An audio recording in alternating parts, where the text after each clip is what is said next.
হাসরের ময়দানে সর্বপ্রথম নামাজের হিসাব হবে। নামাজ নামাজ নামাজ। এই নামাজ আবার কয়েক ক্যাটাগরির আছে। কিছু নামাজ হলো জিন্দা নামাজ, আর কিছু নামাজ হলো মৃত নামাজ। মৃত নামাজ কোনটা, জিন্দা নামাজ কোনটা? মৃত নামাজ হলো এই যে আপনি নামাজ পড়বেন, কিন্তু এইটা আরশে আজিমে যাবে না, দুনিয়ায় থাকবে, অন্ধকার হিসাবে থাকবে। আপনি নামাজে কি পড়তেছেন কিছুই জানেন না, নামাজের মধ্যে এত স্পিরিট, এত তাড়াতাড়ি পড়েন। নামাজের মধ্যে সূরা ফাতিহা পড়বেন, কখন পড়তেছেন, কি পড়তেছেন, তাসবিহ কি পড়তেছেন, এগুলো কোনো কিছুই আপনার হৃদয়ের মধ্যে অনুশোচনা জাগে না। এই নামাজটাকে বলা হয় মৃত নামাজ।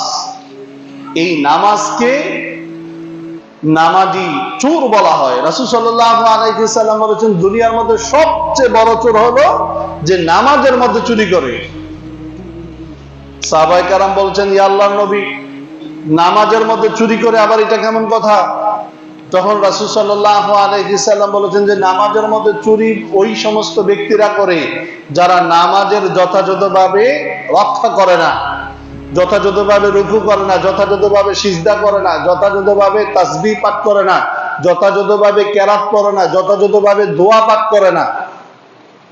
এই সমস্ত ব্যক্তিদেরকে বলা হয় নামাজি চোর। এবং এই সমস্ত ব্যক্তিদের নামাজটা হলো মৃত নামাজ। এই জন্য তো আল্লাহ তাআলা বলেছেন যে ফাওয়াইলুল লিল মুসাল্লিন, ওই সমস্ত নামাজীদের ধ্বংস। তাহলে প্রিয় ভাইয়েরা, দেখেন, আমরা নামাজ আদায় করি আল্লাহর সন্তুষ্টির জন্য। এই নামাজ দিয়ে আমরা জান্নাতে যেতে চাই, আল্লাহর সান্নিধ্য পেতে চাই। এই নামাজ দিয়ে আমরা জাহান্নাম থেকে মুক্তি পেতে চাই। এই নামাজ দিয়ে আমরা আল্লাহর নৈকট্য লাভ করতে চাই। এই নামাজ দিয়ে আমাদের চরিত্রকে সংশোধন করতে চাই, ঠিক কিনা? আল্লাহ তাআলা বলেন, ইন্নাস সালাতা তানহা আনিল ফাহশাই ওয়াল মুনকার, নিশ্চয়ই নামাজ অশ্লীল, পাপাচারী, ফাহিশা কাজ থেকে বিরত রাখে। প্রিয় ভাইয়েরা, আপনারা বলেন,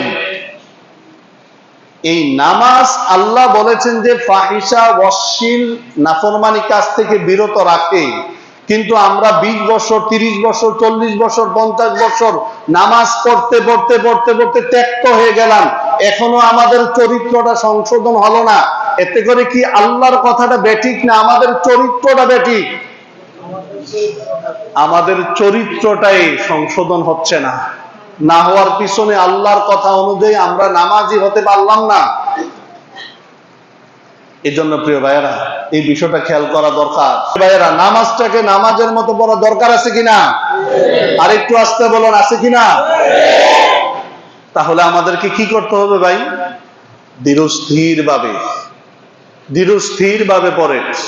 আপনার এই নামাজ, জুমার নামাজে এসেছেন, হয়তোবা হতে পারে আগামীর জুমা আসতে আসতে আপনার জিন্দিগির হায়াত শেষ হয়ে যেতে পারে।